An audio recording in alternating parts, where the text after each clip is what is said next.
প্রজাপতি দেখেছেন কি সুন্দর হয়, তাই না? এই প্রজাপতি ওদের দিকে তাকালে নিজের অজান্তেই নিজের মুখে হাসি ফুটে ওঠে।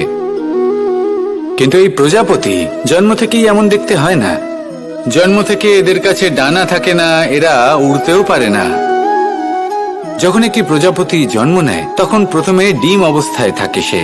আস্তে আস্তে সেই কবচ সে ভেঙে ফেলে, খুব পরিশ্রম করতে হয় তাকে। তারপর কীটের আকার ধারণ করে সে চলতে থাকে।